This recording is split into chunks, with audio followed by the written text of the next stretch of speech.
Steve here from In Good Faith. Thanks to our listeners who leave reviews on Apple and Spotify. I thought I'd read just two of the most recent reviews. This from Seven Sister Seven. Wonderful and inspiring. I've listened to this podcast for over 2 years. It has helped me feel connected to a large faith community. I have a greater appreciation for other faith traditions and find comfort in knowing we all have things in common. Thanks for your efforts to bring us together. And this from Jam M. Cannon. In a time when some of my loved ones are in faith transition, this podcast takes a broader perspective on faith and reminds me that God is mindful. It gives me opportunity to listen to people of other cultures and persuasions who, like me, feel God's love in their lives. I find it both refreshing and nourishing. Thanks so much for taking time to leave a review, and we'd love to read your review on the show. Leave us a comment on Apple or Spotify.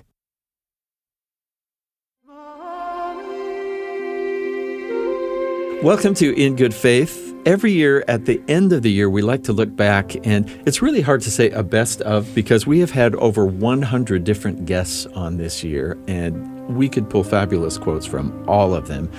But we've tried to just go around and pick out a few memorable moments that we can share. We've got the whole crew here. Our senior producer, Dr. Heather Bigley. Hello. At the head of the table here. It's an octagon, Steve. It's an octagon, okay. At the preeminent equal side of the table. Okay. Our producer is Leah King. Hello. Josh Orton's with us. Hello, hello. Aaliyah Ebert. Hey, everyone.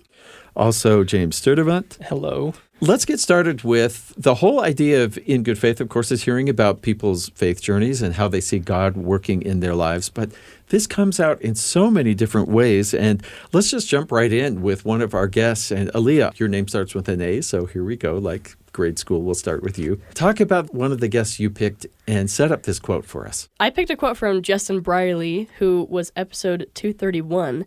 And he talked about his whole experience running a podcast where he essentially invited people to ask questions about his faith. So that was really the purpose of beginning to host these conversations, which were challenging, that not everyone enjoyed hearing their beliefs and deeply held views questioned by atheists and agnostics and people of other faiths. But actually, I think it was actually a really healthy thing to do because I found that Christianity could stand up on its own 2 feet intellectually. And if you haven't got a faith that can stand up to some questions, you've got to ask whether you've got a faith that's worth defending. So for me, it was a really helpful thing to do in the long run. I really loved that question about if your faith can't stand up on its own 2 feet against questions or intellectual debate, is it really worth defending? And of course, there's not an answer for everything. There's a lot of faith-based questions, I'm sure, in all religions that can't be answered fully. But I think there's a lot that can. And in my experience, an intellectual approach to faith has only ever helped. I've never felt like my faith has been decreased because I've learned more or asked more questions. I like this part about defending because there's actually a very famous quote from someone who I can't remember. Is it George Bernard Shaw? He basically has this idea that we don't need to defend God, right? God stands on his own and he is his own answer.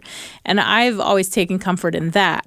I might need to defend why I practice in a certain way or why I do the things that I do or what it is I believe and what that leads me to do in my life. But God himself needs no defense. He's God. And a previous guest, Barbara Brown Taylor, once said that in general, she's discovered that we never behave more badly towards each other than we think we are defending God. Yeah. Interesting. Yeah. Justin Brierley, what a brave guy to say, here's my podcast, come on and challenge everything I hold dear. Mm-hmm. Imagine doing that. How about you? I actually picked a quote from Russell Moore, which was the first episode of 2024, going all the way back. My love for Russell Moore burns almost as brightly as my love for Howie Weinstein. And every time I listen to this interview, I just think, oh my God, okay, thank you, right? I love all the different things he has to say. So let's hear our friend Russell Moore. Please call us back.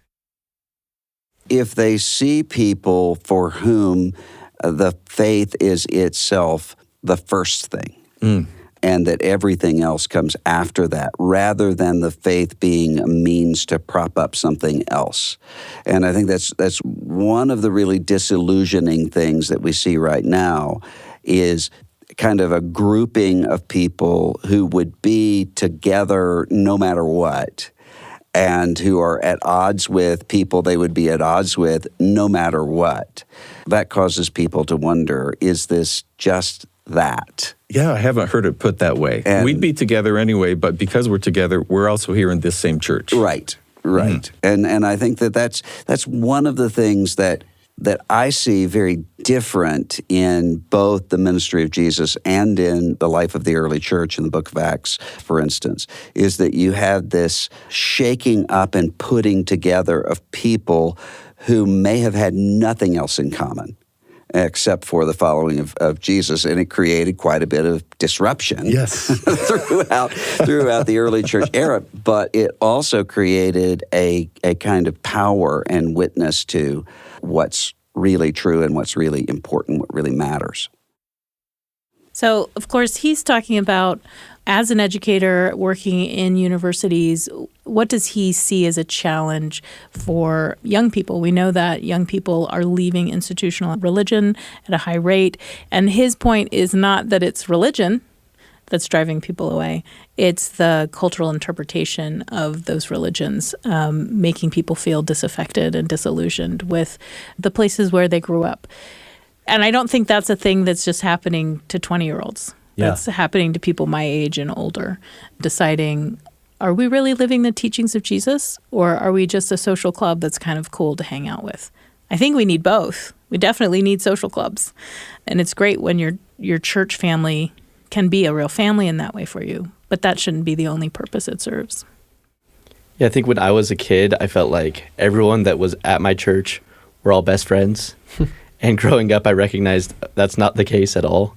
I mean, people have different reasons for going to church, but I think we should follow the apostles' example a lot of the time and just be there because you have a love for God. And that even if someone irks you, and I've been on the receiving end, I've been irked before at church, you have to kind of take a step back and say, I'm not here because of this person. I'm here because I want a relationship with God, and that's more important than everything else. Hopefully, one day, God teaches our hearts in such a way that when we see that irking person, we can say, I am here for you. I got to learn how to love you. And once I learn how to love you, I'm really living, what Jesus taught me. It's the hardest thing in the world. Yeah, I'm still getting there. I'm not there at all. I've tried to use the phrase in my mind when I get a little of that feeling, here's my chance to love. That doesn't always mean I successfully convert that into that, but I think I at least think that now when my hackles start to rise or I sort of want to hide under the bench or whatever.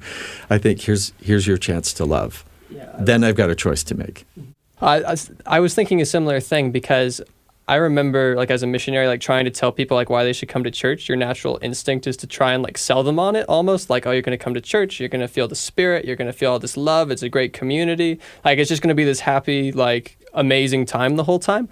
But what I started to realize over time was that, because I was thinking about my experience at church, and I was like, well, I don't always go to church and have, some amazing spiritual, awesome time. But I think there's something to it that God, when we go to church, He gives us opportunities to live our standards. It's not just everyone there is so supportive and amazing. It's an opportunity to go there and to love and to do exactly what we've been talking about, to experience that, trying to belong in that group, helping other people feel like they can belong in that group because it's not a perfect situation. I don't know if you're thinking of Melissa Inouye here, and one of the things that she said in her interview was, when we go out as members of the Church of Jesus Christ of Latter-day Saints and think we're going to baptize people just like us, but that's not the point. We're going to baptize people who are nothing like us. And then we still have to discover unity, and we have to come together. And so those two quotes this year have actually meant a lot to me. Leah King. Yes. So one of the episodes I picked is 186 from Oren J. Sofer, and I chose it because he has a really fascinating contemplation on play. So listen to that. There's so much that can guide and inform our living and our spiritual cultivation and our work that we can overlook. And play is a great example of that. We need play to keep our hearts light and nimble and flexible and buoyant. It's something that all mammals do. It invites us into a more spontaneous and creative relationship with life, to let go of the fixed notions we have of time, deadlines, agendas, and schedules, even to let go of our self-consciousness, and to be in more of an exploratory dance with what's unfolding from moment to moment, which has a vitality to it. So how do we reconnect with that potential? And how do we bring that quality into the rest of our lives? How do we play when we're folding the laundry, when we're doing the dishes? We can reclaim this whole dimension of our experience as human beings when we recognize its value and find ways to reconnect with it. I kid you not, every time I've done the dishes this year or folded my laundry, I've thought about this quote. And so that's why I chose it today, because I have thought about it so much.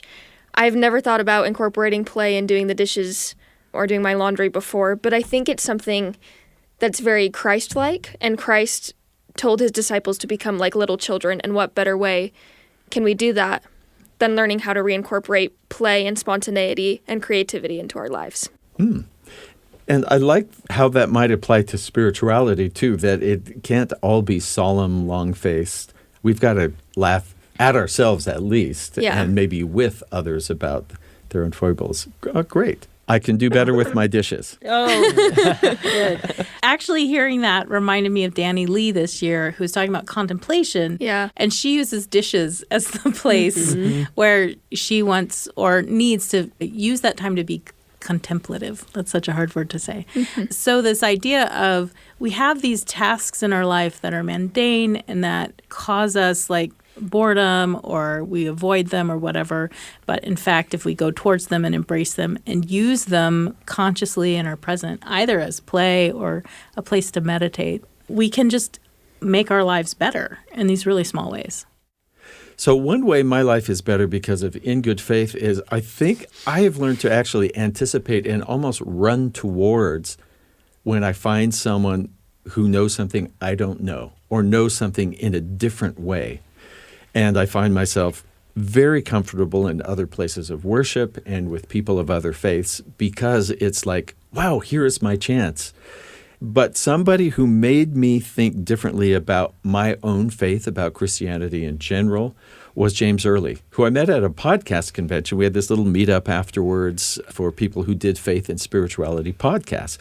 We walk up, we're all like, are we in the right place? Hi, I'm Steve. Hi, I'm James. What do you do? Well, and then he explains what he does. And suddenly we were best friends. I can't explain it. It was a marvel to watch. Heather was over there laughing like, should I be photographing this?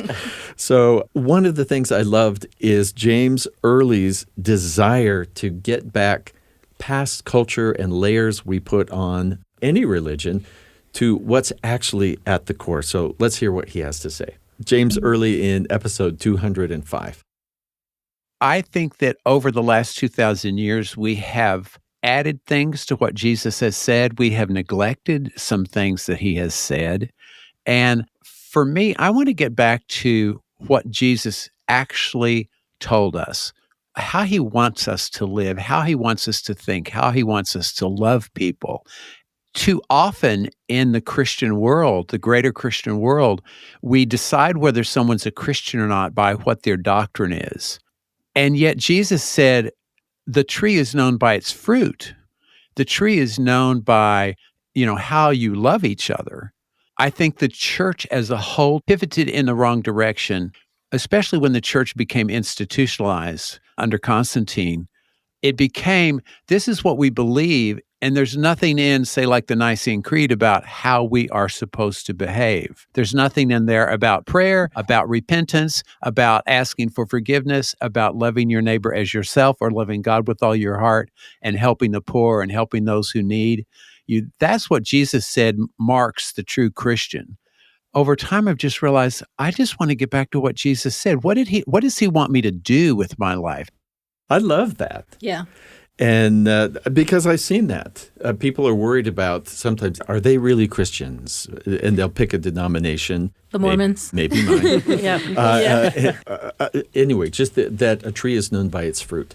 In fact, if I judge them by the fruit of their lives, some of the best Christians that I've met this last year aren't Christians. I think that what I interpret as the Spirit of God is in them and working through them, and it delights me. I think that's why the minute James opened his mouth, I just felt like I loved him and knew him. I think he is personifying that particular way of being. Sometimes we get so caught up in what the doctrine is. Recently, I had this experience studying the scriptures where I'm just like focused on doctrine. I'm focused on what do I believe? A little bit deeper, I thought, than just like the basic things like faith and repentance and Jesus' commandment to love one another. And when you go back past that, I think you sometimes get into a bit of a danger zone of neglecting, is the word that James used. Neglecting those basic and like core tenets that you truly, truly need. There's a danger of going too deep into doctrine. And I've felt like I need to just go back to the basics and, okay, how can I better love? How can I better have faith? And those things would help me more than any deep doctrine that I could dive into.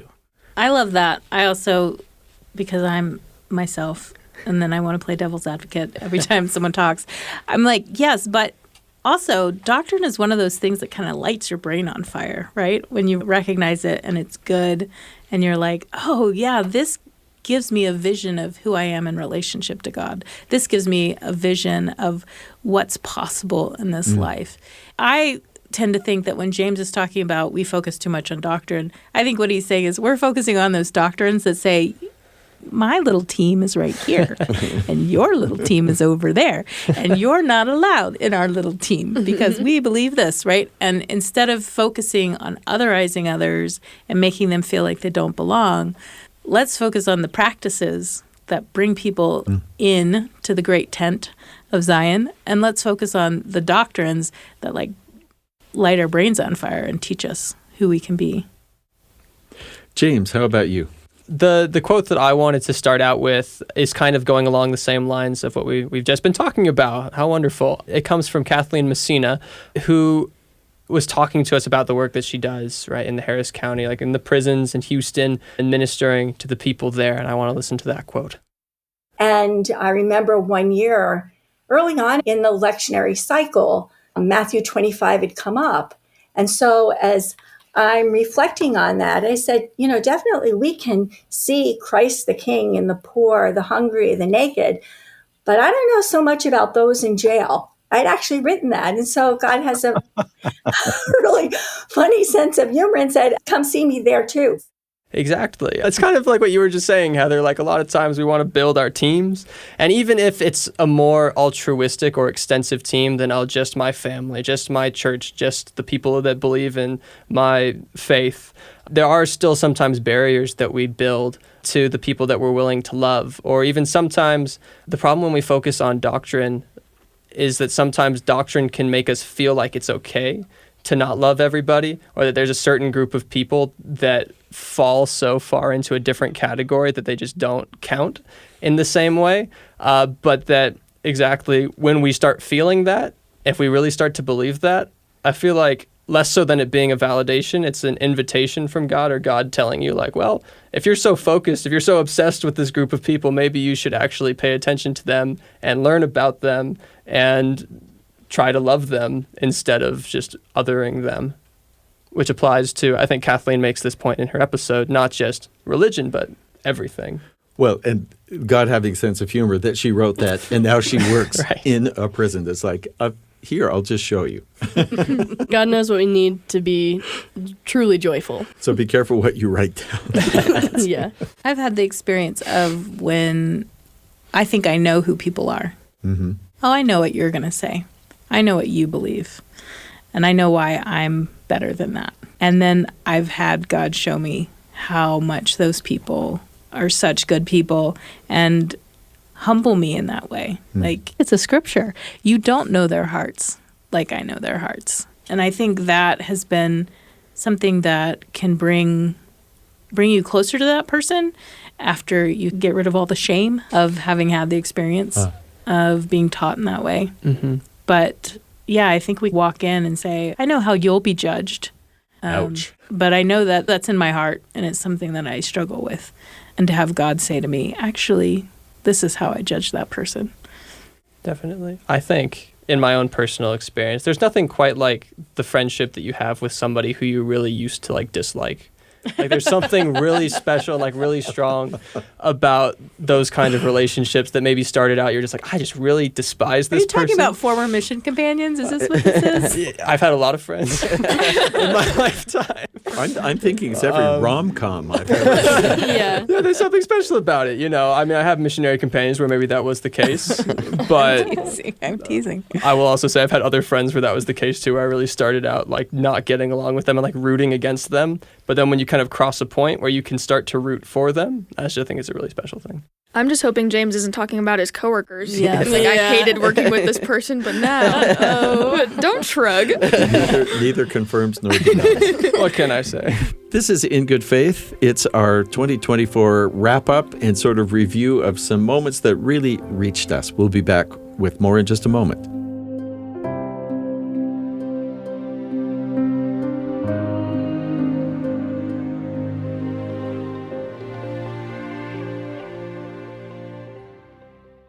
If you're like me, you want to stay informed, even about some of the tough topics that have to be discussed. But so much of the discussion just really doesn't move anything forward or generate light as much as heat.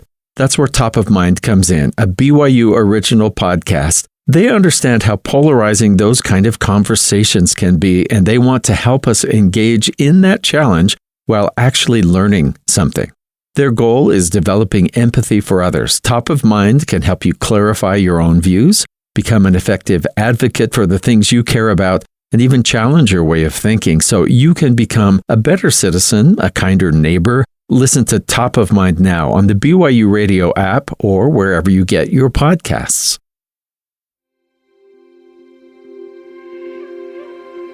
Welcome back to In Good Faith. It's our best of, can you call it best of? It's our Let's Talk About 2024, where we're thinking about some of the guests we've had on and ways they've actually affected us. Even though we're the makers and producers of the show, we're still very affected by the people we come in contact with. How about you, Josh? Yeah, one of my favorite episodes from 2024 was Mary LaHage. I think it was episode 232. And she just kind of talks about her journey from being ethnically Muslim to it being a big part of her religious and faith life. You come to religion through fear, love, knowledge. I came through fear, evolved to learn and gained knowledge. And ultimately, I just love God. And I love the community. I love how this religion changed my life. She talks about how first it's out of fear that she came to her faith, which I thought was really interesting.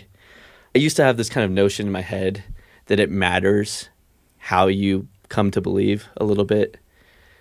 And that kind of challenged that notion where like it's okay to be scared at first, but as long as you're trying and you're coming to it, it'll probably grow into real, genuine love and faith. And I love how God can change us in that way. That even if like we're terrified at first, it can become something where, well, now I'm seeking love and I'm seeking knowledge, even though it didn't start off on the greatest foot. From what I remember from the interview, she's pregnant and she's single. And so I think the fear is, what am I going to do? Oh no, I've messed everything up. And then her grandfather comes and says to her, hey, it's going to be all right. And I think that fear is the motivator for people to look to God. And we as believers can be really dismissive of it. Like, oh, well, if you really loved God, you would have just searched him out. It's out of love initially anyway, yeah. But yeah, she was in a circumstance where she felt overwhelmed and didn't know what to do. And sometimes it's hard to convey a deep spiritual experience to other people But I think she really did well because she talks about in that time, just broken down, sort of hit the bottom. And she ends up feeling like God is with her enough that then she has this confidence that she says, basically, I'm going to have this baby and you're going to help me, which is sort of this quick turnaround of what her relationship is with God. And she has every confidence that he will be helping her through that.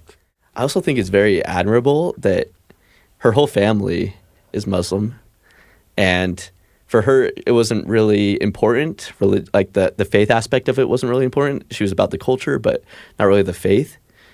And then to come a little bit later in life to the faith, I think that's extremely admirable when the rest of her family is probably just waiting on her to get there.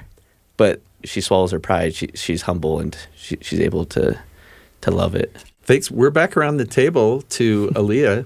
What other person did you pick? So the next quote that I pulled was from the jazz episode. Yeah. One of several. It was Mark Glanville in episode 234 talking about, he calls them prayer languages, essentially just different ways that we can connect with God. We can just assume that I'm to connect with God in the way my mentor taught me. But what if that's not the way that you connect with God? What if someone connects with the Lord by visual arts? What if someone connects with the Lord simply through acts of service? One of my roommates is actually studying art, and so he mentioned specifically visual arts. And I've heard that roommate talk about how when she's creating art, drawing or painting or whatever, that's when she feels the most connected with the divine, because we believe that God is a creator. And so as we create, then we feel more like him.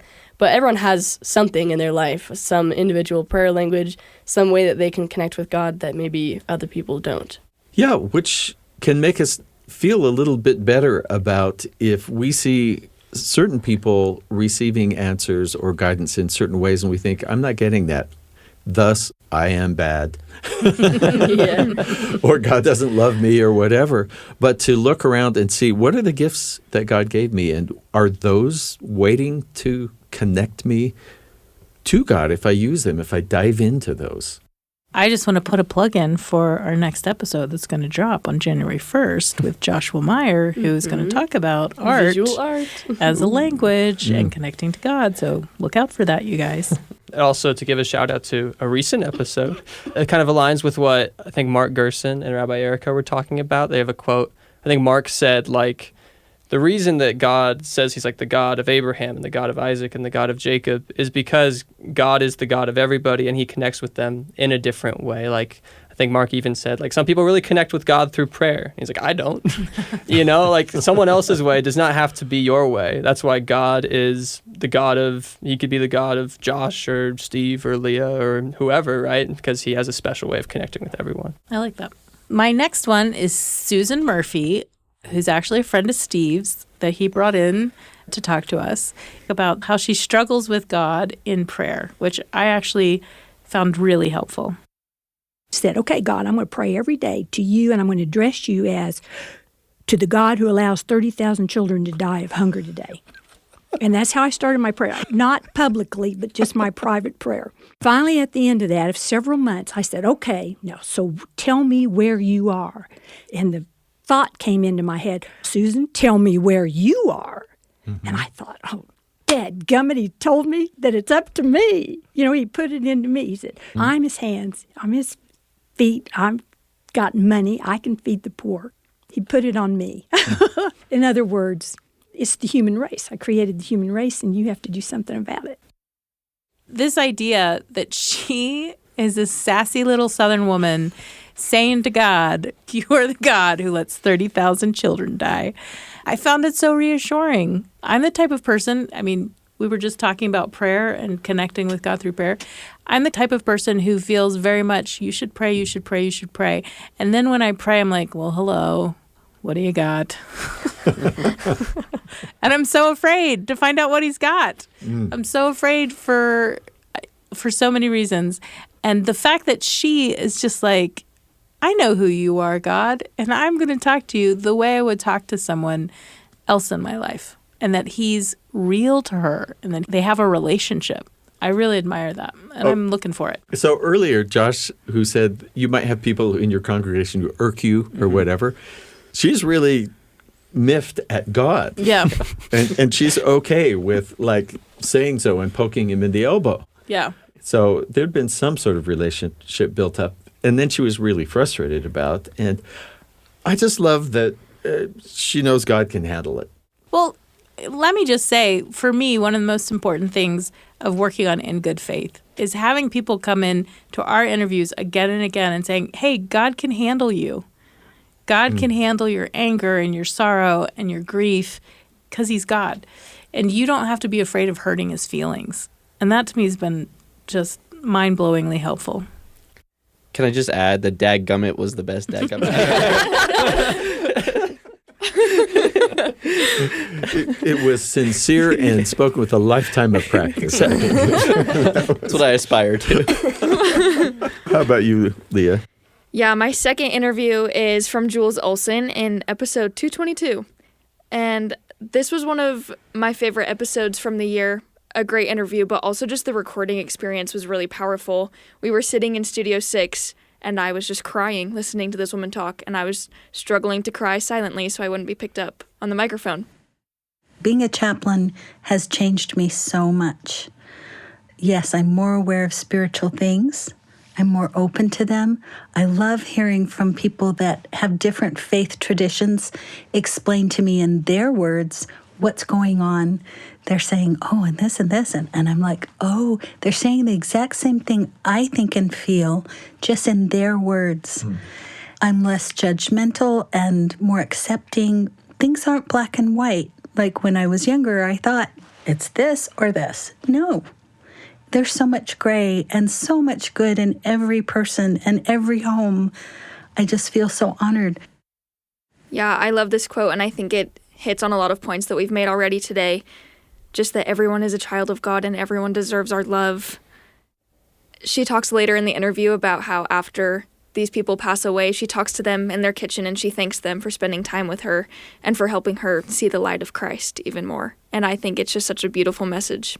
She's someone who has been through the fire, really. For sure. And it's put her in a place, we never love those experiences when we go through them, but it has truly put her in a place where, as a chaplain now, she is a blessing to people every single day of her life. And I could aspire to that, but when you're with someone like that, it's pretty humbling. Yeah. This is from Rich Liversidge in Sandy Spring, Maryland. He and his wife, Joan, we interviewed. I met them when I went to Quaker worship, and they got up and they said, today it will be an hour of silent worship. I thought, okay. I was excited to learn about Quakers, and we just sat there. After a week of silence. After I had been Holy Cross, at Holy Cross Abbey for a week of silent retreat with the monks. So I thought, yeah, more of this. God has a sense of humor. But I did start doing some thinking, and I thought, well, here is my time. And how do I worship? And how are they worshiping? Because they do this very often. And even if it's not an hour of silent worship, the congregation will sit in silence until someone feels moved upon. And they're not afraid to have long spaces of time go by, and someone won't speak up unless they truly feel the Spirit is moving them to speak. And someone will stand and share what they call a testimony or a sharing. And they'll sit down, and then nobody else comments on that or gets right up. You sit with that for a while. Because if they felt it was important enough to share, then you're going to sit with it and absorb that. And here's Rich talking about something that then I want to comment afterwards about. We are sitting in worship. We are sitting in expectant waiting because we expect when we are together that God will somehow make himself, herself, themselves understood to someone who can then get up and give a message that will help all of us. That's so interesting to me that maybe I would spend my life searching the scriptures and serving people and hope that what it is I need to know is going to pop into my brain. But they are there in communal worship to share with each other. And I was just so struck that they are trusting each other to be listening. And as a congregation, they seek together how they might act in the community. Because religious communities are important, this was instructive to me about how am I letting my own community teach me? And maybe God is going to answer my prayer when Sister so-and-so says whatever she says, that I need to include in my spiritual instruction the very people I worship with. I like being taught that, and I like my current practice of even right now I play piano for the kids in the young kids part of church. But I'm trying to be open there when what they say, and I can't talk much about it or I'll get emotional, but the simplicity of their answers and their trust. And I think maybe I'm getting my prayers answered right now by how they are. And Leah, you said earlier, Jesus said to become as a little child. And I sit there between the songs feeling that and being sort of surprised, like I was going to be open to this, but I hadn't thought that it might be the 4 and the 5-year-olds that would actually be among my best teachers. I think that kind of connects back to the quote, was it Susan Murphy? That one where she was talking about how she has that realization where she's like, God, how do you let this happen? And then the realization is like, you can help. Like, I've made people so that they could help be the solution to these things. That I think it's a really beautiful idea that even though God could fix all of the problems theoretically, like with his all-powerful amazingness, right, come in and help us all feel loved and cared for and all of these things, but instead he chooses to let us not only struggle with it and figure it out ourselves, but to let other people be the answers to our prayers too, I think is really cool. I mean, as you were talking, Steve, I was thinking about the humility of people who, at least in our community, get up and say, I hope that God will, inspire me to say the things that you need to hear. You know, I have this talk, or I have this lesson, but I want to teach in a way that God is able to teach you what you need. And whenever I've heard that in the past, I've always been like, I'm sorry, I spent a lot of time on this lesson. Don't interrupt me. I said, don't interrupt me, God. I got really good stuff here. So it better be what they needed to hear because it's amazing. James, do we have one more from you? Yes, we do. And interestingly enough, it comes from Susan Bentley, I think from episode 226. I had to bring up the Holy Cross Abbey in Berryville, Virginia, as a Virginia native myself. In fact, my grandma goes to Holy Cross Abbey, not to do silent worship, but in the episode 228, the monks talk about how they make bread and all these different things, like the fruitcakes. My grandma is a patron of of their baked goods, and so I have also enjoyed some myself. So I had to bring up Susan Bentley. Her quote is kind of talking about silence and the idea of the silent retreats, and I wanted to listen to that. And one of the things that became very clear to me on my first retreat was a silent retreat is a little bit of a misnomer. It's really fasting from talking, because there are lots of other sounds that one hears and that I hear when I'm there. Even if it's the scraping of chairs in the dining room, in the refectory where we're eating and not talking together, but you can hear the clink of silverware on people's plates and maybe the gentle sound of the refrigerator. And then outside, there are lots of sounds. So part of the fasting from talking made me much more attuned to other sounds and, frankly, to listening to God, where God is found in nature, in the chapel, in my own reflections, as well as in prayers that I'm reading or praying. I would say that fasting from talking is something I should probably do more, in a lot of different contexts, not just on my own. But I think it was just an interesting quote, because I think a lot of times we hear the be still idea, and it's not just, doing nothing, but there is this necessity that God says multiple times throughout Scripture, like be still. And it calls back as well to the book club we did with Henry Nouwen in episode 229. There's some really fantastic things in Henry Nouwen's writings about how, being silent, I think he said, listen to the heartbeat of God. I thought was such a powerful quote. What do you really hear when you stop talking? When you stop trying to fill the silence yourself? If you're alone, or even if there's other people around, you're letting it be filled by God in a sense. You're letting it be filled with things that you didn't come up with, but things that God has put there around you, and it helps you to come to know God more. And whenever I have tried to be silent, try to listen to God. It can be difficult. You get distracted and you have all of these things come into your mind, but it can still be a really powerful experience just because you made the effort to be quiet for a little bit and maybe you heard a little bit of God's heartbeat. Yeah, I feel like for me, I have a problem where I always have to be listening to a podcast or watching something or be engaged somehow. And I recognized I still struggle with it, but occasionally, ever since we did that Henry Nouwen book club episode, I've recognized that I need some time away from everything and be unplugged, be away from screens, and just try to be still, essentially, be with God in different ways. Because don't get me wrong, I love podcasts, but sometimes, you need to step away. I started paying a lot more attention to the times that were actually silent after we did our series on silent retreats and worship. And I was like, if I leave the house and I forgot my headphones, it's the worst thing that's ever happened. Yeah. If I'm at the store for 20 minutes and I don't have a podcast or music playing, I'm so annoyed at the world. But there's something to it. You need the silence. You have to have it, right? Mm. And that phrase, be still, is often in Scripture paired with the words, and know that I am God. And so I think part of the reason that we had this whole focus on contemplation was because God is made manifest in the silence and in the stillness. That Henry Nouwen book and the other guests that we've had on the show really alerted me to something that I hadn't realized I was doing. I already talked about what a failure I am at prayer, but let's go deeper into that, which is the way Nouwen spoke and the way some of our other guests have spoken about prayer is that God is right there and that you are in the presence of God when you pray. Mm. And I had sort of given myself this idea that somehow I'm sending text messages off and he'll get back to me sometime.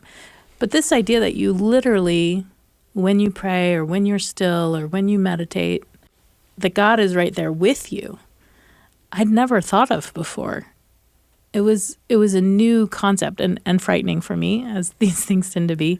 But it's one of those things where I get that thought out once in a while. And I look at it, give it a little side eye, am I ready for that? And then I put it away, and then I get it out again. And I'm just really thankful that I learned that.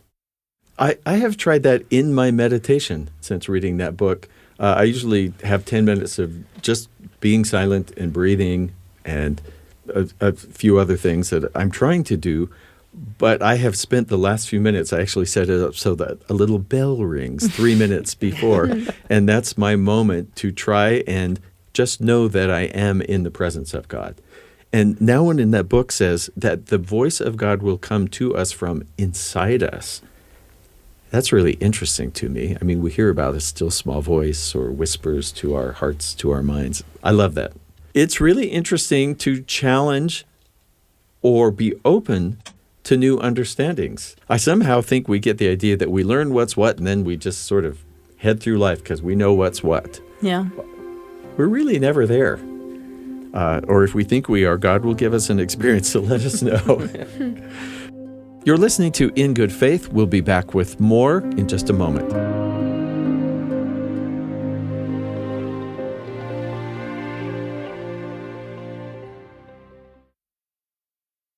Hi, this is Stephen Kapp Perry, and I'd love to recommend one of our BYU Radio family of podcasts for you. It's called The Appleseed. It's filled with stories for you and your family. Every episode features really excellent, nationally known storytellers sharing all kinds of folk tales, fairy tales, personal and family stories. It's great to put on and listen to for road trips or bedtime for kids, or anytime you want something to get the whole family not only listening, but then those stories generate conversations. And it's so easy to say, hey, do you have a story about this? Or, oh, that reminds me of when Grandma said, or whatever it might be. Check out the Appleseed podcast. You'll have fun, and you might learn some new stories from your own family members.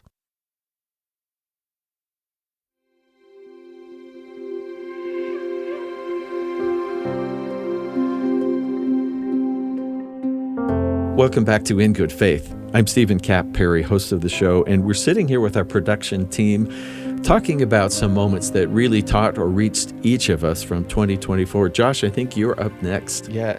Like we were just talking about, life kind of goes in different directions that you don't anticipate. For Chris and Julie Bennett from episode 238, their life took a lot of different twists and turns that they didn't see coming, and they talk about kind of adjusting to that. God built us like Legos, where it's like we do better when we're connected to one another. Yeah, we have our individual part to play, but the beauty is displayed in the togetherness. So I think that's where, for us, our faith has been the key component of how we've been able to go through forgiveness and healing and reconciliation. I think for the past probably 5 or 6 years, I've been trying to figure out if I'm an introvert or extrovert. And I still don't really know. What? Yeah. Are you serious? Yeah. Is this like Steve thinking he's an introvert? Maybe no, maybe you're just a vert. Yeah. A vert. I just have a vert. And I'm like, sometimes I feel really like, I get a ton of energy from other people, and I love it. And other times I'm just like, leave me alone. I want to shell up and listen to my podcast. Listen to Take a Leap podcast, everyone. Just like, and I don't know. But I think it's really interesting that God intentionally puts us with a lot of different people on this earth. And a lot of what the gospel is about, I would in fact say like most of what the gospel is about is our relationships with other people and with Him.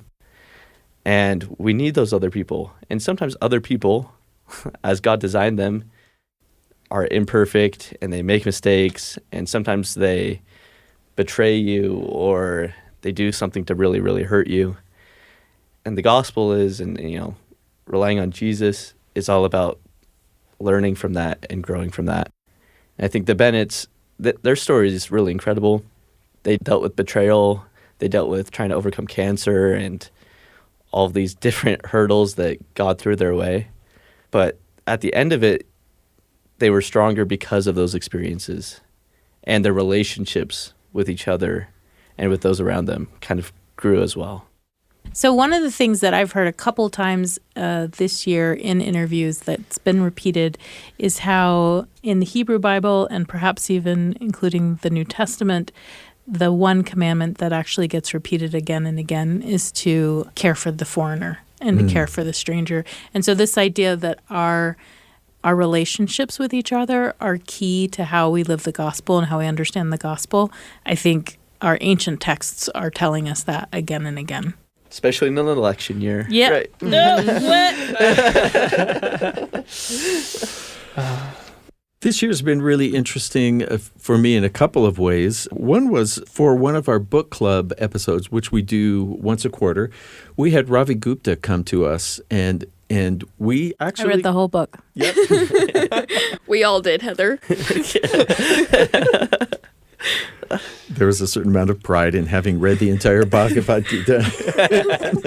But having someone for whom that is their scripture, but it's not one I grew up with, was so enlightening. And just to hear him talk about it with how it's taught him and what he holds on to, that was very inspiring. We also this year started our own podcast with our students. Woohoo! Take a Leap. It premieres in January. Do we know the first drop date? Yeah, January 7th. January 7th. All right. And so quickly, in a nutshell, if people tune in to Take a Leap, what are they hearing? Yeah, Take a Leap is a podcast hosted by students at Brigham Young University, and we talk to other people around the world about the cool things that they're doing because of their religion and how they're trying to make the world a better place. Yeah, and we're really talking to young people because, like Heather said earlier, a lot of young people are kind of struggling with an institutional religion. A lot of old people are as well. But we kind of talk to, why are you staying? What are you doing? And how are you living your religion kind of differently? I was just amazed by the variety from people who've been motivated in some way by their faith to do everything from a healthier cosmetic line to being an Olympic athlete and the TikTok preacher and just people in between. And so do check out Take a Leap. I'm excited about that. And these guys have done great work. We're just sitting back and watching and going, oh, look at them go. We're so proud. We often have to get out of the way, though, while they tape a TikTok. So it's like, whoa, here they come down the hall. Everyone loves when Leah takes TikToks. A highlight for me was getting to interview one of my public radio heroes, Krista Tippett. She started off with a radio show that became a podcast called Speaking on Faith, and then that turned into On Being, which it is today, continues to be. And she was here in our studios in person, and I got to do a couple of interviews with her, but first was really kind of digging into her own faith and what she thought that people needed to hear on public radio. And she said for 10 years she was trying to convince people that 98% of Americans pray. There is a demographic that is hungry for this. And they're saying, well, yeah, but we don't think public radio listeners actually are praying, I guess. And she thought, that's ridiculous.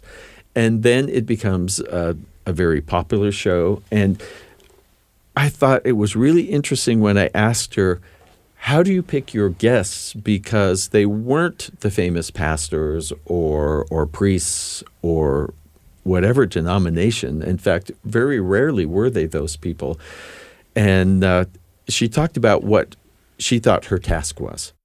One of my operating questions for this show was how to make goodness as riveting as evil. Because evil is inherently riveting just in our bodies. I think one of my great aspirations was like, yes, interview people who are good and wise, which never means perfect, and really get into the complexity of that and like what that means to live that and the drama of that so that too can be riveting. So as a podcast host, talking to people of faith, I mean, we would love to have 1 million listeners. Yes. And maybe if we did, so tell a friend. So maybe we could do true crime and get 1 million listeners because those are just astronomically popular. But it's for the reason she describes, I think sometimes she says evil is just intrinsically riveting because we want to protect ourselves. We have a physical response to, oh no, that bad thing, I hope it's not going to happen to me. But how to make good and as interesting and riveting. And she focuses, I think, right on the thing that's come up a couple of times, which is digging deeper into the drama of that, meaning we find ourselves in moral dilemmas. Like, I've learned this, I believe this, now I'm in a situation where will I practice that? Will I be embarrassed if I do? Will I offend other people if I do? Or just whatever it might be. That there is inherently in trying to seek to be, I guess I'm going to call it, in tune with the divine, however a listener defines that. There is a challenge inherent in that because, at least in my way of thinking, I'm in a world, in a society that sometimes is at odds with that. And why do we have to grow spiritually? Because we are in a place where we're not mature. All of us, and we have this task of growing. And I was really thrilled to hear her sort of explain her take on that. And it makes me think that same thing in my life. How can the good in my life become as interesting and as riveting to me? Because if I sink into it below the surface, there is challenge and there is drama. And there are the stories that we've been sharing during this whole hour. So thank you to all of our production team, some of whom, Josh, graduating. Goodbye, everybody. To great things. Excited for 2025 with the premiere of the Take a Leap podcast from our student producers. And what else for In Good Faith? We are going to start January with a mini series about Atlanta. We got to go to Atlanta in the fall, and so we have several interviews there that we'll be playing, and that mini series wraps up with a discussion of Martin Luther King's now 60-year-old text, Letter from a Birmingham Jail. So you've got time to read that. It's really not all that long. It's not all over the internet. It's not book length, and it's easily available. Letter from a Birmingham Jail, and that will be our first book club of the year. Thank you, everyone, for listening to In Good Faith. As always, we hope you will leave a review or a comment. That is the single best thing you can do to spread the word. Is if you like us, give us a whole bunch of stars, however many are available. And preferably 5. Preferably 5. And then say nice things. And that's super, super helpful. And we'll see you in 2025.